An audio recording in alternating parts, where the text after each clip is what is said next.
So next up, the Minister in the Presidency, responsible for planning, monitoring and evaluation of the Republic of South Africa, Her Excellency, Minister Ramokgopa. Please, the mic is yours.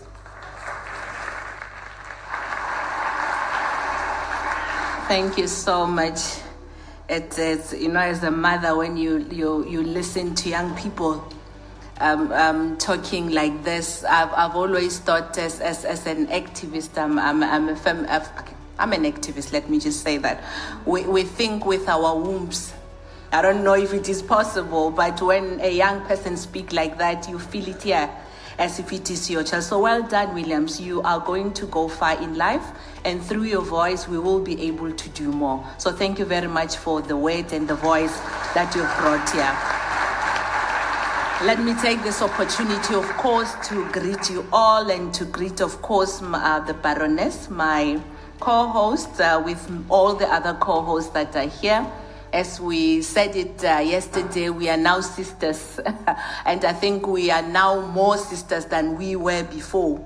Let me also take this opportunity, of course, to acknowledge you, Kate, for the wonderful work that you've been doing. It's been so great. And Leslie, my fellow South African, British. I think he's the reason that our friendship is now becoming more, and our cooperation will go a long way. Let me take all this opportunity. Of course, we cannot wait to hear from the poet that spoke very well yesterday. I'm sure today we will have food for thought that will take us home to go and implement, because that's what we said. We are going to implement. Your Excellencies, our partners, distinguished delegates, and all the partners that are here, good day. I'm not going to speak for long. I know my team tried to really write a lot of things for me, but I don't think I should stick to it. The most important thing is that I must say that, of course, we're drawing into the successful and seminal Global Partnership Conference to a close. We are closing, but we are also saying that this is not a close, but this is the beginning. The beginning of work that needs to be done, the beginning of a partnership that will definitely demand both clarity and courage. It is very clear when we've just heard young people speak here. I must say, I was once your age. I was not always this old. I met a young person then. I take it if they are still alive, they would be my age now, from Sierra Leone. And I remember it was the time when the jihadists were actually mobilizing a lot of young people to actually join Boko Haram. And I would ask him, but why is that happening, my brother? Tell me.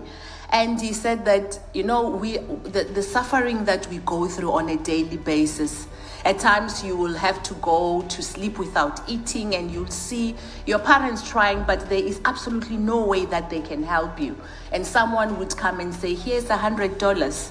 I can give you this every month if you join me. You will choose to join them, because all you want is to try and feed your family and have a better life. So if we don't deal with the issue of development the way we have discussed, and bring in the reforms that are going to assist us to deal with it holistically, but most of all, ensuring that the priorities that are in different countries are also adhered to in terms of the alignment with whatever it is that we would have said, we would not only have failed in our responsibility, but we would have also failed history, but also failed the future.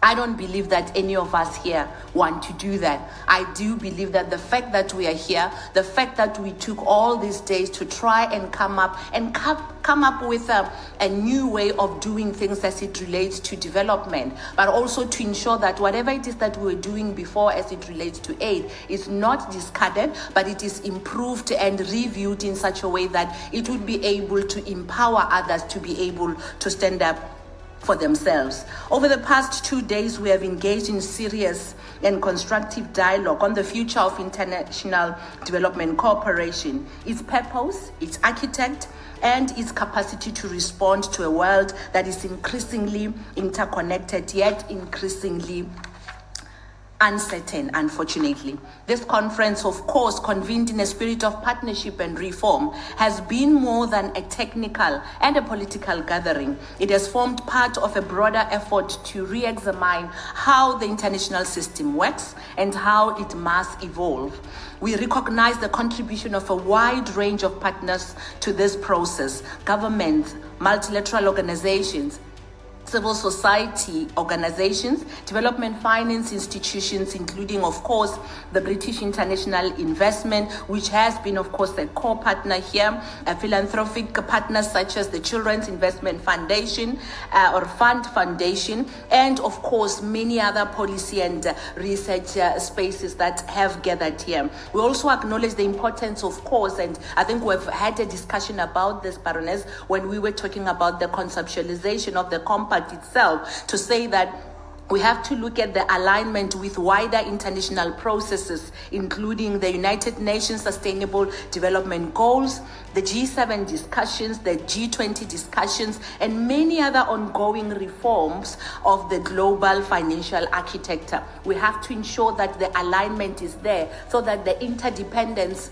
can continue and we don't have to have competing interests. What has emerged is not a single answer, but a shared direction of the centrality of partnership in driving structural reforms and accelerating development to a better and a more inclusive as well as sustainable world. This is particularly pertinent as we meet 4 years from the 2030 deadline of the SDGs. As the former UN Secretary General Ban Ki-moon reminded us that the the G2030 agenda is, and I open code, an agenda for people, for shared prosperity, peace, and partnership, rooted in gender equality and respect for rights for all. Above all, it is a pledge to leave no one behind, and I close quote. Of course, ladies and gentlemen, as I'm about to finish this intervention that I'm making, we would have to reflect on the fact that international cooperation has delivered extraordinary gains towards meeting the goals of reducing poverty, expanding access to education and health, and supporting economic transformation. Yet progress is now uneven and in many spaces, unfortunately, still under a lot of strain. This is because the system of international cooperation we inherited was designed for a different era. It has delivered important results, but it is no longer fully equipped to today's realities or for the challenges ahead. We meet in a world shaped by geopolitical tension, economic volatility, climate and nature crisis, rising debt burdens, most especially in developing countries and my region in Africa in particular, technological disruption, as well as widening inequality. These pressures are not isolated. They are interconnected. They require an equally integrated response because incremental reform will not suffice. For we are more interconnected than at any other point in history. National prosperity is inseparable from global stability. Health security, climate resilience, food systems, infrastructure, skills, as well as economic opportunity all depend on effective international cooperation. Having said that, ladies and gentlemen, let me take this opportunity, of course, to just reflect on a few things. That we need to look ahead on few imperatives that I would like us to take home with as a call to action. First of all, we must move from fragmentation to coherence, aligning efforts behind national and local priorities. I couldn't stress that more. Everywhere we went, in every platform, that was one thing that was actually raised. Secondly, we must move from commitment to implementation. Many people spoke about implementation, that we've got so many policies, we've got so many compacts. However, the implementation is where we are lacking. It's not because effort is not being put, but it is not having the impact that we need on the ground. Ensuring that we agree in matched, or our agreement must be matched whatever it is that we deliver. Thirdly, we must move from institutional inertia to systemic wide adaptation, recognizing that the legitimacy of international cooperation depends on its ability to respond to whatever it is that are real world challenges.